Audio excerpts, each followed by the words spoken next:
ex-best friend, who married my ex-husband, hired me to make a cake for her son's birth. I, 33, just wanted to share this with everyone who is going through a divorce or a heartbreak for a similar reason. I married someone who I loved with all my heart. We met in college and right after graduation we got married. I decided to stay home because my husband, 34, made a lot of money. I gave him everything.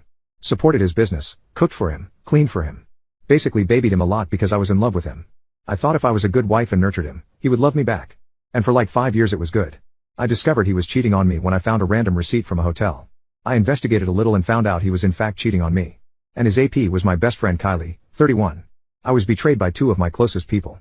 Kylie gave me a vague excuse that she didn't want to hurt me but she just fell in love with him. His excuse was, "You do not make me feel special anymore. You have just got boring and let yourself go." I agree, I was a little chubby back then because of my medicines. Also I was always tired to work out. I tried the path of reconciliation but failed. He left me for Kylie. This whole incident made me realize who are my real friends and who are fake ones. There were people who are neutral but only 2 of them, Josh and Marie, were on my side and cut off Kylie. I was really devastated. I felt like without him, I was a no one. I lost my husband, my best friend, my house, my life. I stayed with Marie for a while. She offered me a small job in her catering business. I love food. When I was married, I would make different variety of food for my ex-husband. Cooking was just very therapeutic to me. During that time, Marie's mom gave me some useful advice. That is an average human lives for 75 years.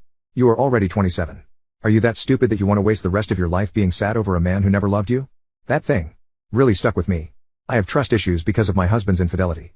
I had trouble dating so I skipped it for a while. I focused on working on myself. I socialized with a lot of people while I was catering and made a lot of connections. I always wanted to start a business of my own. And since I loved creating food, a customer I was catering for actually gave me an idea to start a baking business. My friends also helped me a lot. I built a pretty small yet successful baking business within a couple of years. I started to feel more of myself now that I am free.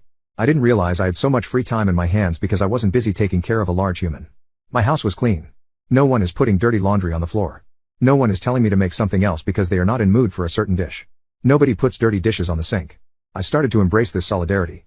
I know those things I mentioned are not something that is big, but it was a huge relief. Moreover, no one questions me whenever I go out. I don't have to answer anyone before going out.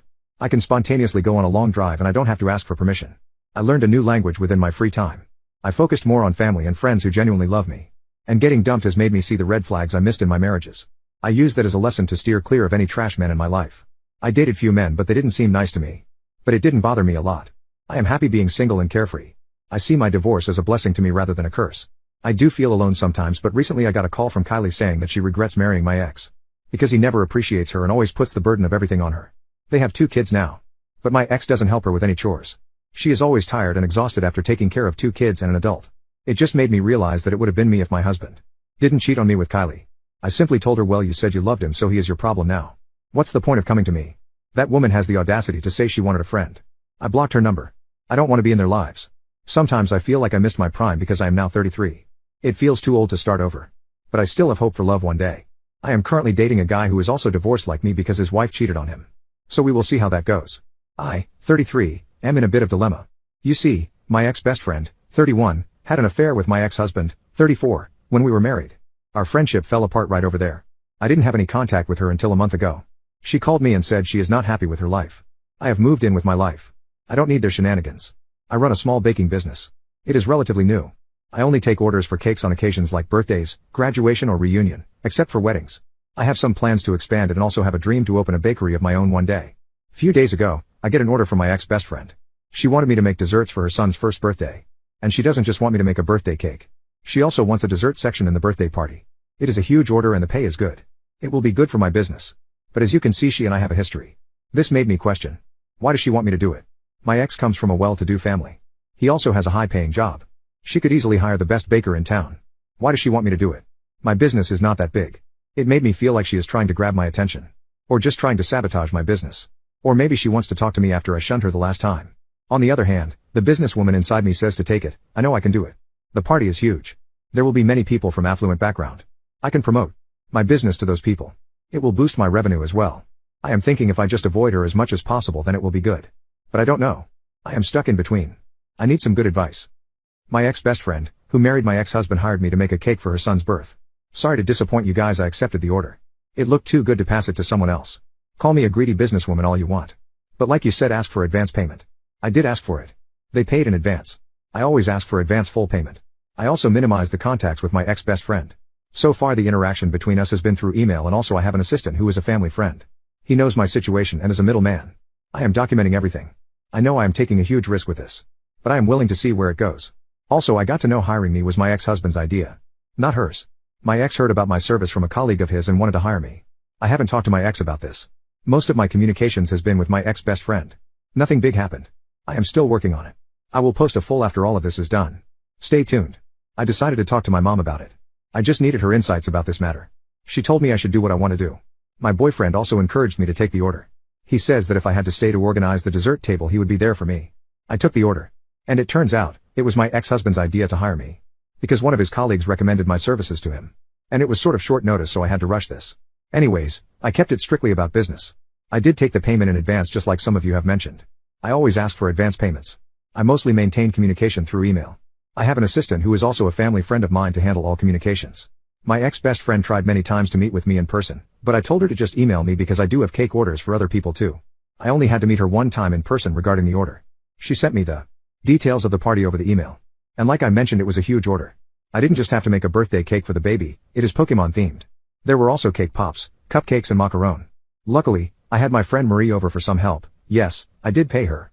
So, like usual, I went to deliver the cakes and other stuff for the party. There was already a table set at the venue. My boyfriend, Josh, 35, came with me to support me and to keep me away from my ex-husband and ex-best friend as much as possible. As I was busy with myself, my ex approached me and said hello. NGL, seeing him after so many years my heart just stopped. This man has given me the worst pain you could possibly give to a human. I am glad I held my composure.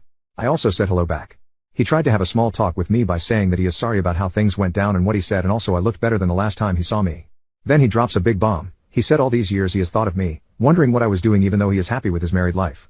I was silent. I didn't say a word. He just kept spewing that he misses me and my cooking. My homemade French onion soup is still his favorite. He misses that every time he gets sick with a flu. I didn't know what to say. At that moment Josh noticed that my ex was making me uncomfortable and he rushed towards me with a fake emergency. He asked if I was okay. I said yes.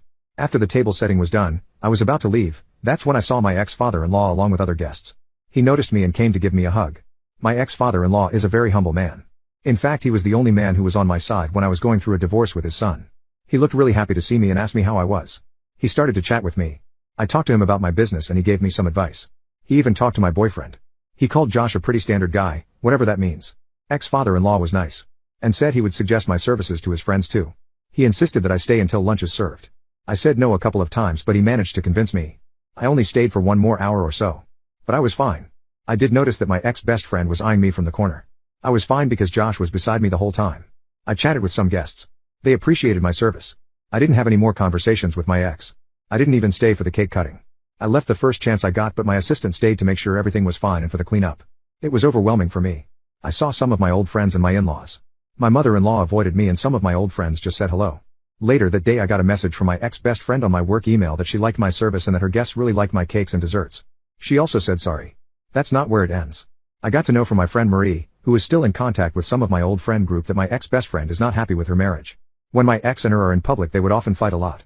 They also fight on the day of their kid's birthday. To be honest, I just told her to not bring me the gossip about her. But the silver lining is I got a huge fat check. I can finally buy a new sugar printer or maybe a good quality oven. Also, I just want to appreciate my boyfriend Joshua. He has been incredibly supportive of me. He has protected me from my ex and ex-best friend like a knight.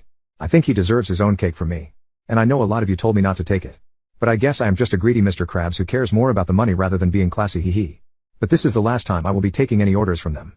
I know they have a 3-year-old daughter whose birthday will be in 2 months. I think they might try to hire me again. I will not take it if that happens.